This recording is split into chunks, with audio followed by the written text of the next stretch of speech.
Game. This is the Terminus. I'm June, the host. We will talk about this one. Si Alvin Aragon lang ba ang maliligtas? Ano yan kumbaga ang daming nag-aapo yung galit dito ngayon kay Alvin Aragon dahil sa mga pinagsasabi niya. Ang sabi ng mga tao, kritisismo sa kanya is, iniisip ni Alvin Aragon na siya alang daw ang maliligtas. Let's be precise. Ang iniisip ng mga tao dito kay Alvin Aragon ay, Alvin Aragon is being self-righteous. So, let's investigate this. Kung nagiging self-righteous lang nga ba talaga tong si Alvin Aragon.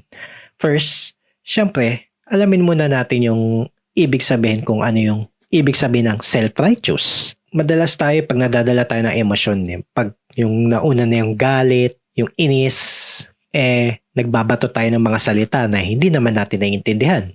For example, tong being self-righteous. Alam ba ng mga tao kung ano yung ibig sabihin talaga ng self-righteous? Hindi yung basta-basta lang ginagamit. Hindi naman pala alam yung ibig sabihin. Nadadala masyado ng emosyon. Eto, bali gumawa ko ng definition kung ano ba talaga yung self-righteous. So this is my definition of being self-righteous. A person who considers themselves morally superior. Morally superior meaning trusting in one's own righteousness instead of God's grace. Medyo in-specific ko kasi itong person who consider themselves morally superior na definition is ito yung pinaka makaka-relate yung lahat na definition. Pero syempre, we need to specify more kung ano ba talaga yung ibig sabihin ng morally superior kasi we cannot just throw words na sabihin nating morally superior siya. Ito porket pa nagkiklaim ang isang tao ng truth claim, masasabi na nating morally superior yung tao na yun. Paano kung yung sinasabi ng taong yun ay totoo naman pala? Truth claim nga So, ikaw pala yung talaga yung mali. Ang problema lang, hindi mo matanggap yung totoong sinasabi ng taong to. Kumbaga may emotion na nakasama sa part mo. Kaya mo sinasabing, you're just being self-righteous. You just see yourself as morally superior to us. Pero hindi. Paano kung totoo pala yung sinasabi ng tao na yun? So, specify ko rin yung ibig sabihin ng morally superior. Ito nga, equals. Ito binase ko to sa standard na ginagamit ni Alvin, which is a Christian standard. So, morally superior being trusting in one's own righteousness instead of God's grace. So, yung mga sinasabi ba ni Alvin ay, kumbaga, sarili niya lang bang judgment yun or binase niya ba ito kay God? So, babalikan natin tong definition na to sa mga claim ni Alvin. Kung siya ba ay nagiging yung sarili na lang ba yung tinatas niya as righteous or nakabase pa rin siya sa salita ni God. So, let's start. Ito sa isa niyang claim na nagiinit yung ulo ng mga tao na si Easy daw ay pinag-resign ni Lord. Wala sa concert si IC dahil dyan sa lalaking yan Teka lang Matagal nang wala si IC sa Sex Bomb, 2009 pa lang. Bago pa ikaw dumating. Hindi pa nga ako yung asawa Sino ang nagpa-resign sa sa Sex Bomb? Ang Panginoon nung naging Christian si IC. Pina-resign ng Lord. Sabi ni Lord kay IC, "Come follow me, I will make you fishers of men." Nag-obey si IC doon. Kausap niya si Joy Casio. Sabi niya, "Ate Joy, magre-resign na po ako sa Sex Bomb." Sabi ni Joy, "Bakit? May problema ba? Relationship? Hindi po. Pera? Hindi po. Ano?" Sabi ni IC, "Yung pangalan po namin, yung damit po namin, at yung sayaw namin." So, base dito sa statement ni Alvin na si Easy daw ay pinag-resign ni Lord is, kumbaga ito, let's look at Easy's perspective. Nung time na yon is, hindi pa sila ni Alvin to so walang say si Alvin dun sa pag-resign ni Easy. As per Alvin, decision talaga to ni Easy na mag-resign. Pero, yung decision na ba yun is, si Lord ba talaga yung nagsabi kay Easy? We will never know, actually. Di talaga natin malaman. Pero, yung context nung pag-resign niya is, si Lord yung dahilan. Kasi nga, that time, nasa Sex Bomb pa siya. Then, naging Christian na si Easy. And, kumbaga nagkaroon ka ng calling calling from Jesus, from God. Siyempre, to follow God is to follow His commands. Kung if gusto mo talagang i-follow si Jesus, yung mga command niya, siyempre, ile-let go mo na yung mga bagay na ayaw niya, na para kay God is kasalanan. Tulad nung, yun nga, yung sa sex bomb. So, ano ba kasi yung sinisimbolize ng sex bomb dancers? Totoo naman to. Kahit madaming tao na nagdi-disagree dito kasi ang defense lang ng mga tao sa dito sa sex bomb is it's art. Dancing is art daw yun. Niloloko lang na nila yung sarili nila na ang sex bomb talaga, one of the yung naging marketing strategy ng sex bomb is to market their body. Totoo naman to eh. Kasi, di ba? Yung pagsusuot ng sexy, pagsasayaw ng sexy is to attract men. Di ba? Parang niloloko mo lang yung sarili natin kung sasabihin natin hindi. Yung pangalan pa nga lang, sabi nga ni Alvin, sex bomb. So, sino ba nagpangalan sa sex bomb? Di ba si Joey De Leon? Kung isipin mo ba, si Joey De Leon, yung pinangalan niya sa sex bomb, walang mali siya kay Joey De Leon yun. Pinangalan niya yun sa sex bomb kasi merong, kumbaga, incorporate sa brand nila yung pagsasayaw ng sexy. Which is nga yung pagsasayaw ng panahon na yun, sex bomb na sayaw ni Tom Jones ba yun? Which is kahit anong deny natin sa sarili natin na hindi malaswa, malaswa talaga eh. Anong gagawin natin? Yung pagsusuot ng maikli, pagpapakita ng cleavage, yung pag-split-split, yung pagsayaw-sayaw, paggiling-giling, tak-tak-tak-tak, spaghetti pataas, spaghetti pababa. It's sexual innuendo. So tanggapin mo man at hindi. There's a sexual signal sa mga audience. They're targeting male. And that time, it's super effective. That time kasi yung kakompetensya ng Itbulaga dati is Wawawi. Ano yung ginagawa din ni Willie Revillame dati? Yung mga dancers niya din, isa sa pang-attack niya. Diba? Yung mga, madami rin napasikat si Willie no na mga dancers. Sila Luningning ba yun? Sila Luningning. Tapos may isa pa, nakalimutan ko na iba. Diba? So, wag nating lokohin na sarili natin na walang sexual signal sa pagsasayaw ng sexy, sa pagsusuot ng sexy. Meron. You can say it's art. Pwede mo naman sabihin art din talaga yun. It's art. But at the same time, it's sexual. Diba? Malaswa. So, pwedeng art siya na malaswa. Kasi iba napupunta sila sa false dilemma na either it's art lang at wala talaga siyang laswa. Art lang siya. No. It can be both. It can be art and it can be malaswa at the same time. So if you receive a calling from the Lord and you follow Jesus, nasa Bible yan, you should let go yung mga ayaw niya. To follow Jesus is to follow His command. To have faith in Jesus, to have repentance, is to follow His command. Kaya nasabi nila na pina-resign ni Lord si Easy. Kasi iba kasi, hindi mo naman sira ulong tanga eh. Parang sinasabing literal na siguro kinausap. Though we never know, baka kinausap talaga na direct literal na kinausap si Easy ni Lord. We never know. Pero most of the time, pwede mo masasabing kinausap eh. Kasi when you dedicated your life to be a Christian, you tend to always pray. You tend to always read the Bible. You tend to always meditate. Sometimes, when you ask Lord for signs, di ba? Lord, bigyan mo naman ako ng sign. Kung ano dapat yung gawin. Binibigay ni Lord yun. So, yung taong yun, nakikita niya yung mga signs na yun or nararamdaman, hindi nga lang, minsan hindi lang sign eh. Nararamdaman niya sa puso niya na parang ayun yung sinabi ni Lord sa kanya. So, pero iba kasi, literal talaga na iniisip nila na, parang talagang bumoses. Ayun yung binabato nila na bumoses si Lord kay Easy na, mag-resign ka dyan sa sex bomb kung gusto mo akong i-follow. Hindi ganun yun. Dito ba, nagiging self-righteous ba si Alvin? So, balikan natin yung definition natin ng self-righteousness. Nagiging morally superior ba si Alvin dito? This is not Alvin's decision nga. Yung pag-resign ni Easy, si Easy mismo nag-decision and si Easy nagsabi na she based it from the Lord.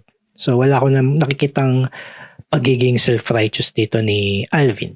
So, baka next sa ibang video meron. Let's see. Regarding sa yung sa pag-attend ni Easy ng concert.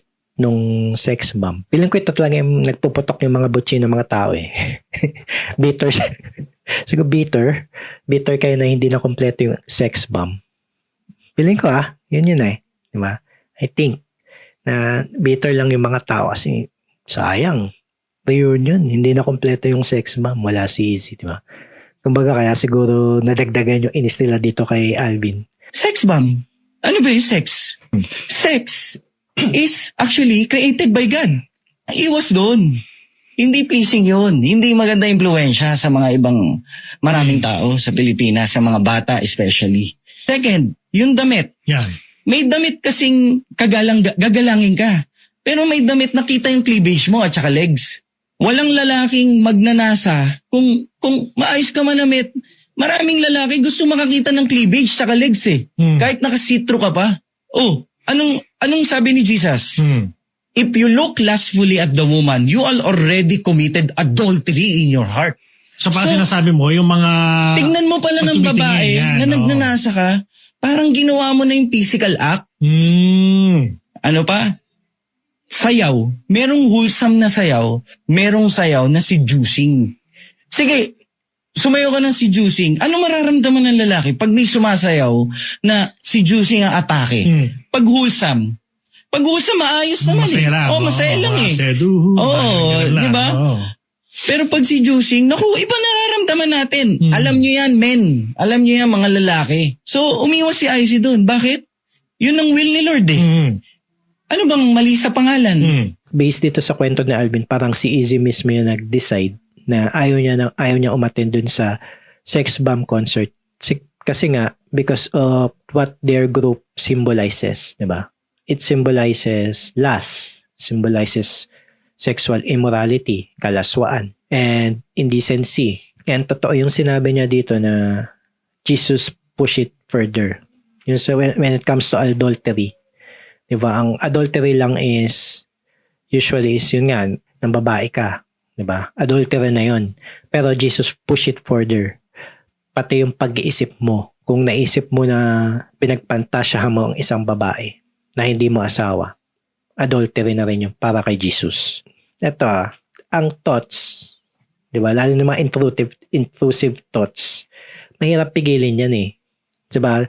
Lalo na sa mga lalaki, it's natural for men to be attracted sa mga babae, lalo na wearing revealing clothes. Totoo to, na nasa psychology to, which is kapag ang mga lalaki daw mas na-attract sa mga babaeng nagwear ng revealing clothes kesa sa mga babaeng hindi.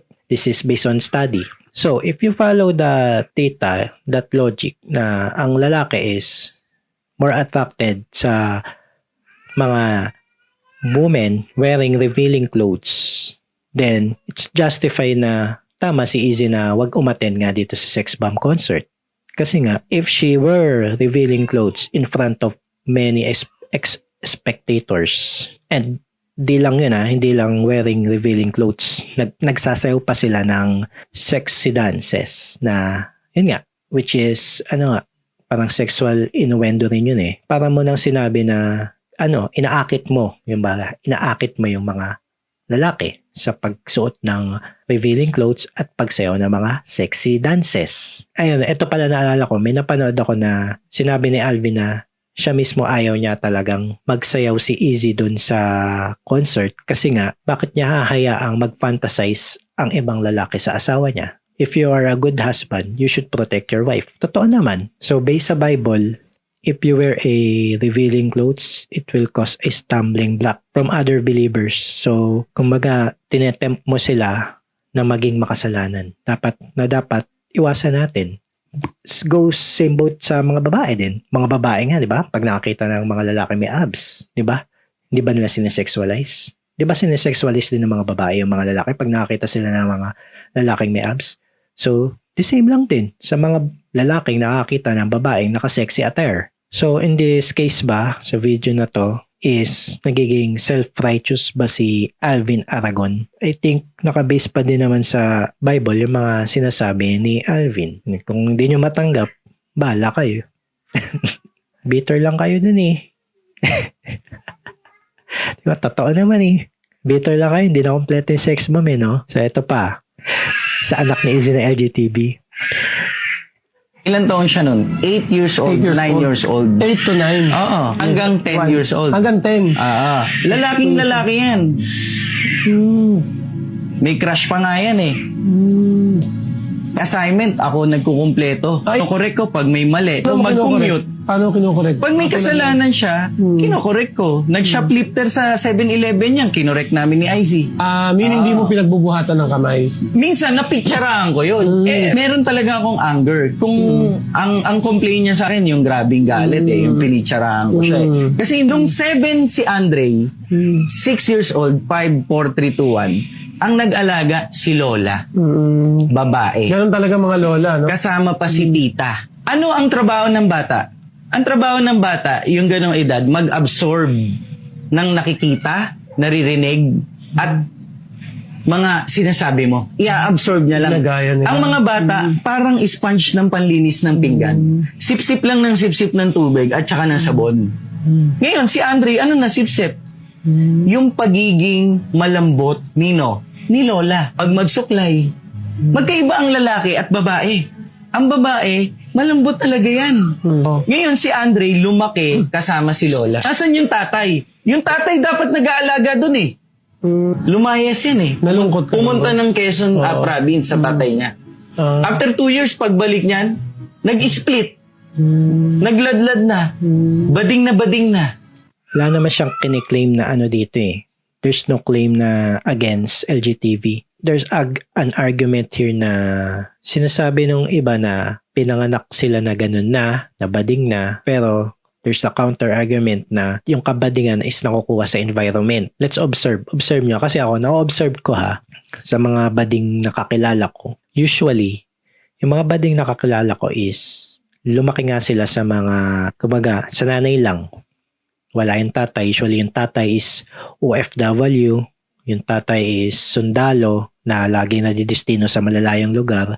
So, ang lagi lang nilang yung nagpalaki talaga mismo sa kanila, lagi nilang kasama is yung nanay nila. And meron pang cases na puro kapatid is babae. Tapos merong cases na puro kapatid is bading. It's hard not to correlate na it's because of their environment, which is, yun nga, sabi niya, ang bata na it can easily absorb information sa environment niya. Na-absorb niya lang yan. So, kung ano yung ipasok mo information sa kanya, yun na yung usually ma-retain sa kanya. So, ngayon na isang batang lalaki, kapag pinalaki mo sa environment na puro babae, syempre, ang ma-adapt niyang environment is yung environment na pambabae. So, may kakilala nga ako bata pa lang, grooming nga kumbaga, bata pa lang siya, natutuwa sila kapag yung bata is nagsasayaw ng mga pambading sa mga TikTok, yung mga kumikam, lalaki to na bata.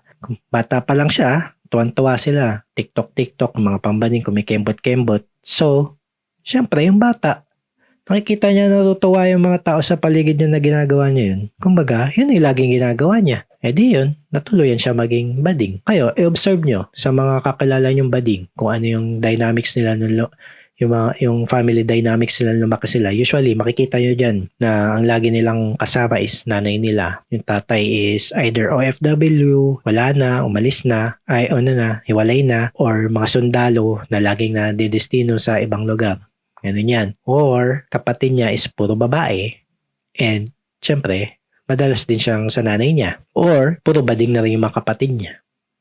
Which is, na-adapt niya na rin yung pagiging bading. So, parang same dito sa sinasabi ni Alvin, na which is, yun nga, si Andre is pinalaki nung lola niya, yung tita niya, naiiwan sa lola at tita niya. Kaya, parang ayun yung na-adapt ni Andre. Yun naman yun, parang, there's no dito Kumbaga siguro kung sasabihin mo lang pagiging self-righteous niya dito is yung, yun nga, napakagaling niyang tatay. Yun, pwede mo siya masabing self-righteous dito na sinasabi niyang magaling siyang tatay, which is, we won't know until yung mga ibang anak niya kung ano yung kalalabasan ng ibang anak niya na siya yung nagpalaki talaga kung magiging mabuti ba o maayos. Pero meron ba siyang against talaga sa LGBT? Kung pa lang sa anak niya naging pinili ang direksyon maging bading, ang dami ng bash kasi hindi daw tinanggap kasi bading. Anong point nyo? Okay. Totoo naman Ano ba sabi sa Bible? God judged the homosexuality. Read the Genesis 17, 18, and 19. Those men in Sodom and Gomorrah wants to have sex with other men. And God judged that Sodom and Gomorrah. Even until now, ang Sodom and Gomorrah, no one built anything there na dinevelop. Hindi. Nandun pa yung burning sulfur na pinaulan ng Diyos.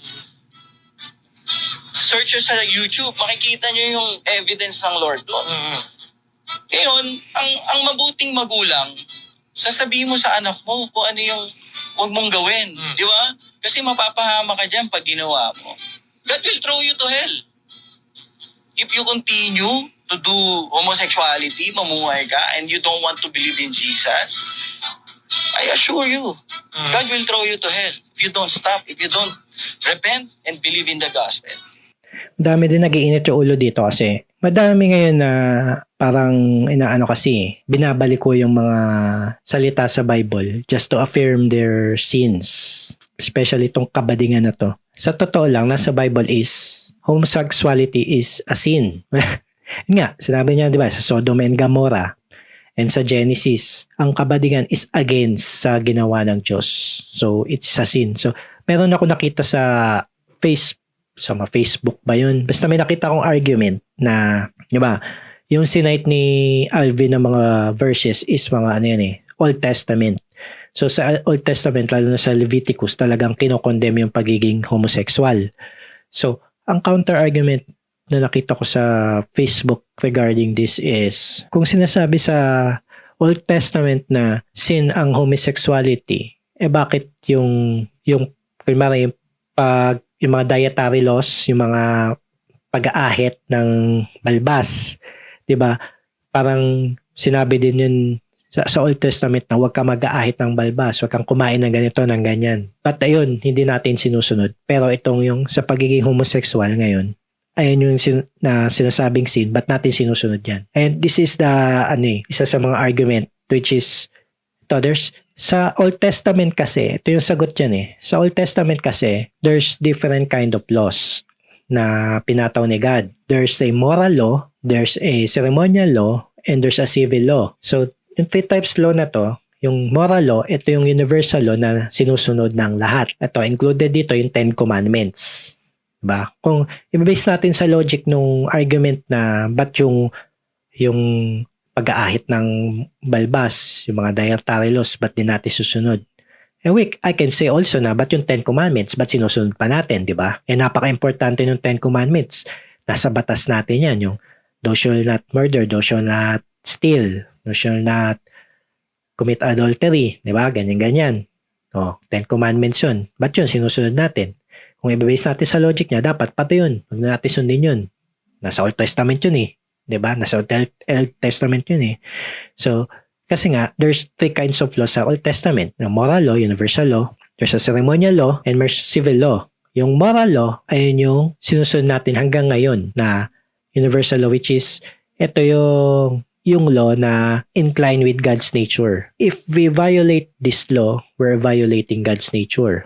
And belonging sa law na to yung homosexuality. Yun nga, kasi nga, kaya niya sinite yung Genesis, kasi nga, ang ginawa lang ni God is lalaki lang at babae. Ang homosexuality is violating how God created us. And yung sa balbas and dietary law, I think is ceremonial law. Ceremonial law is for worshiping back in the old days, in the Old Testament, kung paano mag-worship yung mga Jews, mga Israelites kay God nung sa Old Testament. And yung civil law is for the Israelites lang ng mga panahon na yun. Kung paano sa mga batas nila sa mga properties. Yun, doon papasok yung civil law. So ngayon, dumating ngayon yung gospel, yung New Testament.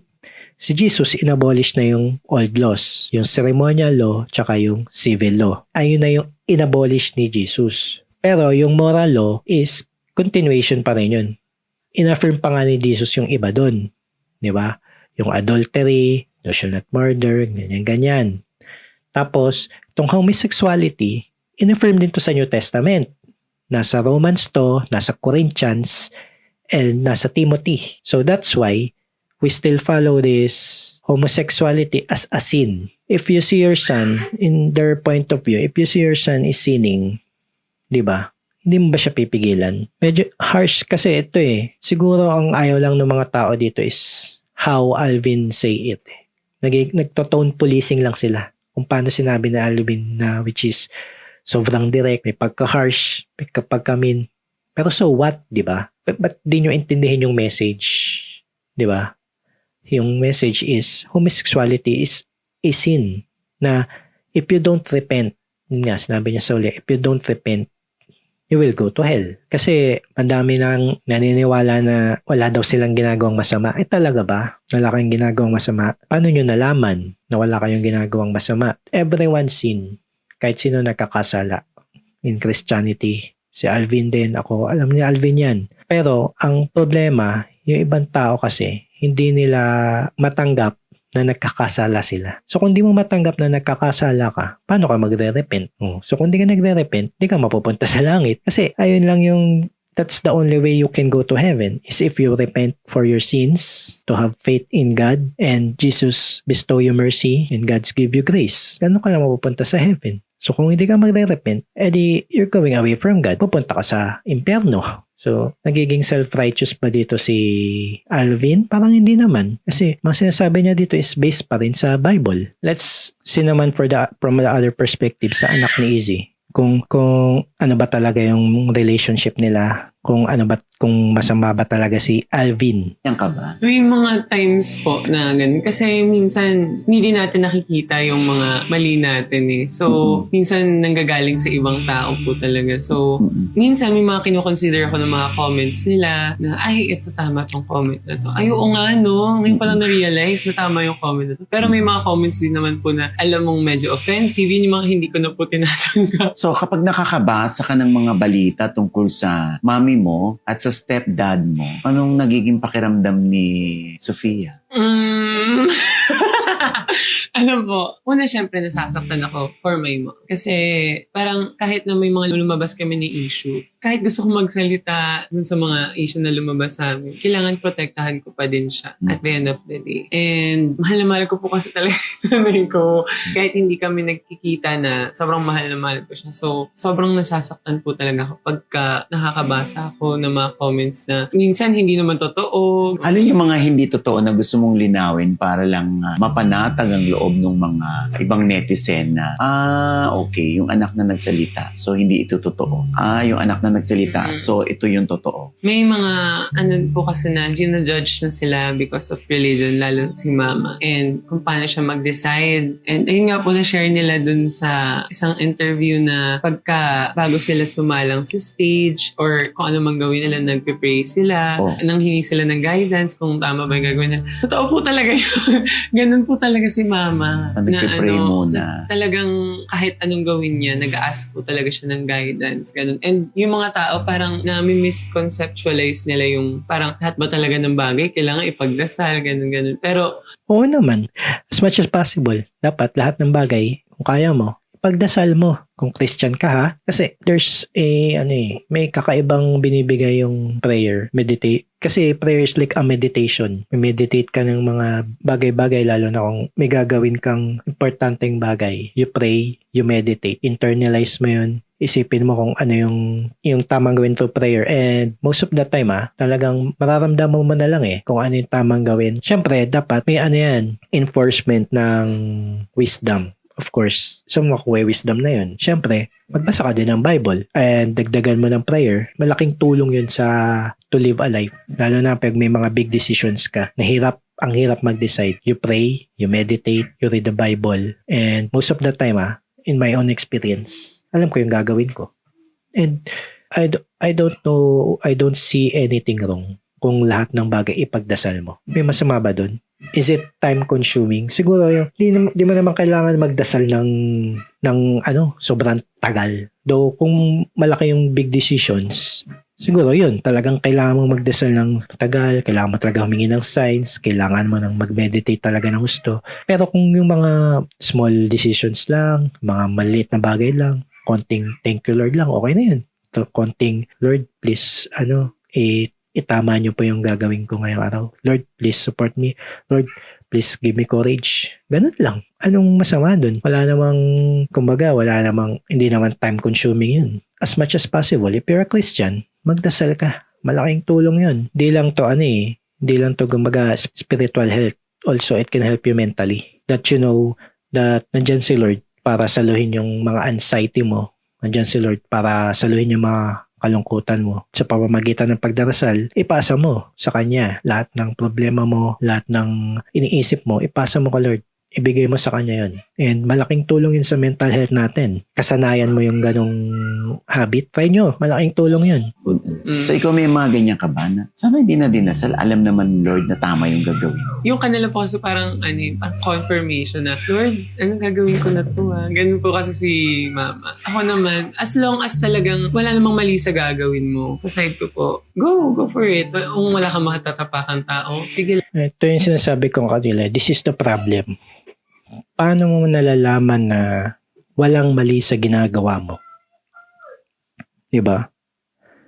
Ito yung pinakadulot, dito yung pinaka-point ng conversation Paano mo nalalaman kung walang mali o may tama, kung tama ba yung ginagawa mo? Sa tulad nito, si Sofia Andre, diba?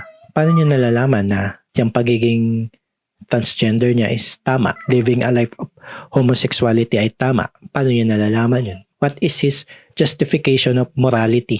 Siguro, dahil nga lumaki siya sa Christian household, some of it, ang justification niya is from the Christian perspective, Christian ethics. Pero, chine-cherry pick niya lang naman yun Chine-cherry pick niya yung kung ano yung para sa sarili niya ay okay. So, tulad ng pagiging homosexuality, it's a sin in Christianity sa Bible. Pero para sa kanya, walang masama doon. So anong justification niya ng walang masama doon? Kahit tanggalin na natin yung Christian perspective ng pagiging sin ng homosexuality. Sa society ba, ano bang naidudulot na maganda ng trans ideology, homosexual ideology? Meron ba? Diba nga recently, ang large cases, pinakamataas na cases ng HIV is from the house of homosexuals. Paano nakabuti yun? Also, yung ideology na to sa Amerika, ewan ko lang sa Pilipinas sana, hindi pa nga sa Pilipinas, sa ibang bansa, ini-infect na nila yung mga bata with this ideology. So, at a young age, yung mga bata,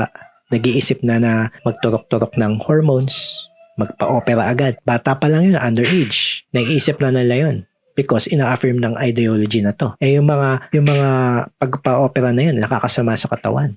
Because yung pag-inject pa lang ng hormones, it's not natural sa katawan natin. So, in the long run, bibigay ang katawan mo. Ito pa, madami ring nagsisisi. Kasi nung bata sila, imbis na itlagay sila sa tama, in-affirm sila, bata ka Yung mga bata, hindi pa masyadong nakakapag-isip ng kung tama o mali Kung ano yung nafe-feel lang nila na, lalo na yung mga teenagers. Diba? Erratic pa yung mga hormones nila. So, usually, yung mga nafe-feel nila is based lang kasi sa bugso ng hormones nila, sa parte ng pagiging adolescent, parte ng growth. So, if you make permanent decision based on that, ano mangyayari sa'yo, di ba? In the future. Also, if we affirm this ideology, it can break a family structure. Di naman sila nagkakaanak. Can lessen childbirth, ba? It can lessen the population, which is nagiging problema na yun. Sa Japan, South Korea, problema nilang population. Dito sa Pilipinas, madami pa rin nagsasabi na kaya tayo mahirap dahil sa population, di nila naisip na dahil sa corruption. Bakit natin i-affirm yung gantong ideology na makakasira ng society? Tanggap naman natin sila Sino ba ngayon yung isa sa pinaka-influential sa TV? Diba? Bading, si Vice Ganda. Hindi pa ba natin tanggap yan? Tapos, pipilit pa nila na makipag-compete sa babae. Kahit na yung biology nila is mas malakas sila sa babae. If nakipag-compete sila sa babae is kawawa yung mga babae. Na compromise na yung safety nila. Also, naaagawan mo pa yung mga tunay na babae ng posisyon na dapat sa kanila yung posisyon na yun. Also, sa mga public places, sa mga toilet. So, may mga babae na okay lang sa kanila na may makasabay silang mga ganito. Pero may mga babae din na ayaw, na hindi sila comfortable. Bakit kailangan mag-adjust ng karamihan sa iilan? Sa mapa nito, pag we made law, pag dinagdagan na natin ng enforcement na mas lalo pa sila magiging entitled, tulad ng Soji Bill, na pilit pinapasa nito ni Ontiveros. Bakit nating ina-affirm yung gantong ideology na alam nating nakakasira sa society? Di naman natin sila dinidiscriminate. Kasi kung dinidiscriminate natin sila, di naman sisikat na si Vice Ganda. lang, walang problema. Pero si Sofia ay, hindi ko tuloy alam po, Sofia o Andre ang itatawag. Di ba? Tapos may pangalan pa. Nakakalito. Paano kung eto, inano na natin sa batas na pati sa mga documents na pwede na yung mga bading, pwede na lang ilagay na female sila sa mga documents. Di mas lalo na nakakalito yun. Paano sa mga medical procedures, which is pure biology yung ano mo dun. Kunyari, may medical procedure na pang lalaki, may medical procedure na pang babae. Paano kung nakalagay sa ID mo, female ka, pero sa totoo lalaki pala. Pero yung ginamit sa yung medical procedure pang babae. Paano na lang? So isa yun sa mga case, nakakadagdag lang pampalito. So yung stepdad mo, yun yung paraan ng pagdidisiplina niya. Isang beses lang naman po siya nangyari. Ah, Yes. Okay. And ano din po, hindi na din po na ulit after. So yun, tama naman yung kwento ni Alvin. Parang isang beses niya lang nasaktan si Easy na disiplina. In-affirm naman ni Andre yun na, yun nga, isang beses lang talaga. Parang di naman siguro ganun kalala. So, parang disiplina lang talaga. So based on this, parang naisip ko na hindi naman ganun kalupit si Alvin sa mga bading. Yung tipong iisipin mo na talagang nambubugbog ng mga bading na tatay, lalo na hindi niya pa talaga tunay na anak to. So isang beses lang naman daw nasaktan. Parang sa kwento naman, parang hindi naman ganun kalala. Based on this naman, sa mga napanood ko so far, parang yung tanong na si Alvin Aragon lang ba ang maliligtas? Is Alvin Aragon being self-righteous? Nagiging self-righteous ba siya? Parang based on sa mga napanood kong video ngayon. Parang hindi naman kasi. Ito yung, kung definition natin ng self-righteous, person who consider themselves morally superior. Morally superior being trusting in one's own righteousness instead of God's grace. Parang sa lahat naman ng sinasabi ni Alvin is nakabase siya kay God. Nakabase siya sa Bible. Pati yung mga si Easy. Nakabase kay God, nakabase sa Bible. And parang hindi naman ganun kalupit si Alvin kay Andre, gaya ng parang pinapalabas kasi ng ibang tao na parang napakalupit na Alvin kay Andre, tsaka ng Easy. Parang hindi naman. Siguro di lang sila komportable makasama na si Andre, lalo na ngayon. Kasi nga, Andre is continuing to sin, na hindi niya matanggap sa sarili niya na nagkakasala siya. Siguro, we don't know pero okay naman sila magnanay daw. So siguro ganun na it's a form of discipline lang na medyo nilalayo ni Easy si Anday sa kanya. Kasi there's different ways we can discipline our child. One is hayaan mo siyang lumayo sa'yo. Parang palayasin mo. Parang ganun. It's a form of discipline na kapag nagbago ka na nalaman mo na yung mga mali mo, mga kasalanan mo, you can go back here. Pero parang di naman niya pinalayas. Si Andre mismo yung kusang lumayas, di ba? Kasi nga, ayaw niya ng, kumbaga, hindi siya komportable din sa Christian household. Kasi nga, ang Christian household, hindi ina-affirm yung sins. Ito para sa akin conclusion ko dito, sa issue na ito ni Alvin, siguro yung mga tao is just tone policing.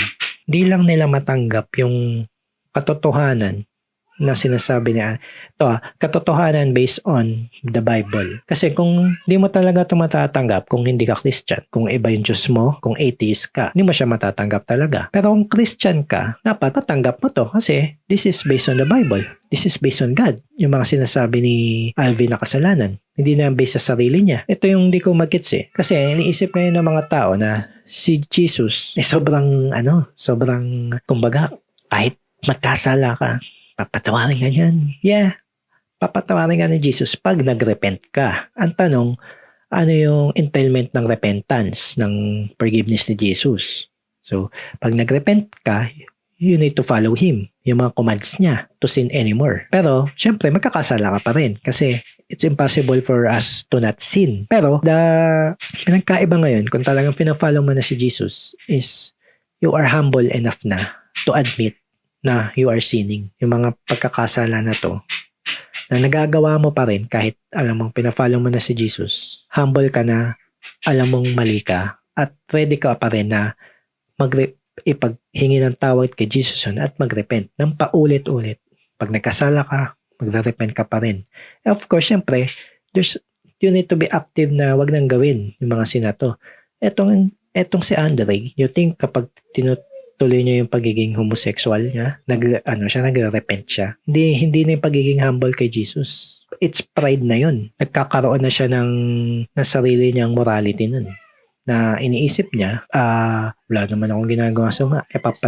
Kaya papatawarin pa rin ako ni God. Ngayon, ang hindi niya alam, what's his justification na wala siyang ginagawang masama? Kung wala kang justification na wala kang ginagawang masama, paano mo nalalaman kung wala ka talagang ginagawang masama o hindi? Diba? That's the bottom line of it. And also, ito pa, meron pa palang criticism dito kay Alvin, which is yung hypocrisy. Itong hypocrisy is, hindi naman daw talaga ginagawa ni Alvin yung mga sinasabi niya, yung mga pinipreach niya. Ito, iba kasi yung tingin ko sa hypocrisy.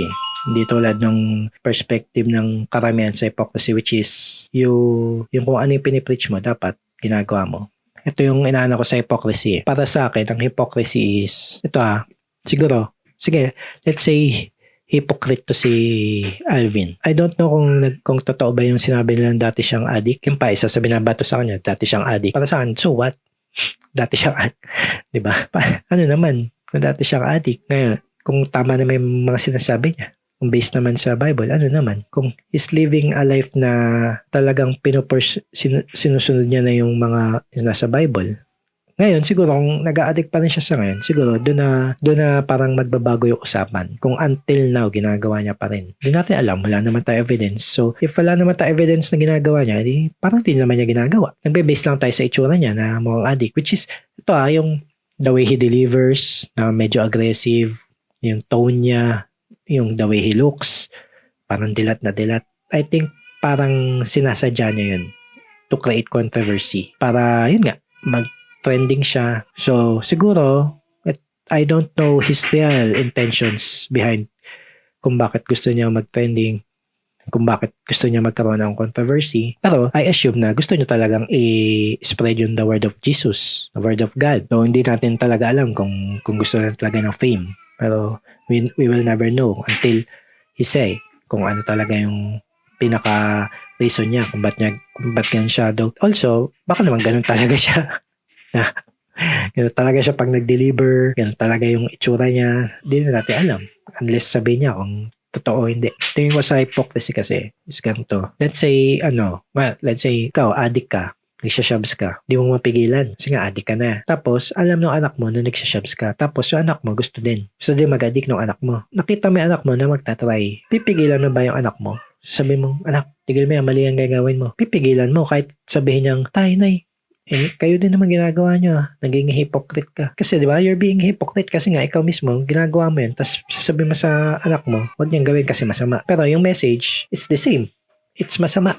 Tama yung message na sinasabi niya, masama nga yun. Pero magiging mali na ba dahil ginagawa niya? Ayun yung view ko dito sa hypocrisy. Pag sinabi kong mag-repent ka, Jesus Christ, ako hindi ako nagre-repent. Mali na ba ako na mag-repent ka? Parang gano'n yun.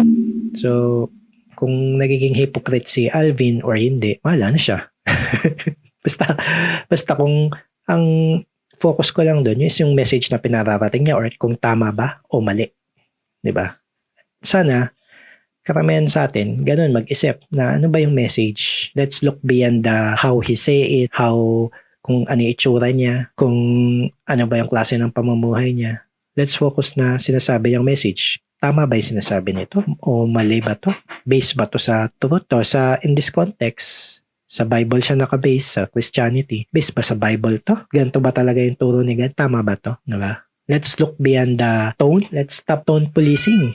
Tone policing lang yan. Kasi kung nagbe-base ka lagi sa tono, hindi mo malalaman yung katotohanan. Kadalasan, ang katotohanan, masakit yan. Truth hurts. Ika nga. Takot tayo marinig yung katotohanan, pero gusto natin ng katotohanan.